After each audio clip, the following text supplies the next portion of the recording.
त्या रानात, राहिलीस माझ्यासाठी तू ग कष्टाच्या घामात.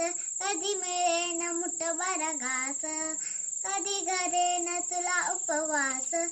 ओल्या मातीतून ताणताना तुडविले काचसे पास. आई माझी मायेचा सागर, दिला तिने जीवनाला आधार. नभीची चांदणी तू चंद्राची चौकोन, शीतन तुझी छाया मला हवी जीवनभर. तुझ्या शीतन छायेमध्ये आयुष्य जगेन. आई देवापाशी मी ग, आई तुलाच मी मागेन. आई माझी मायेचा सागर.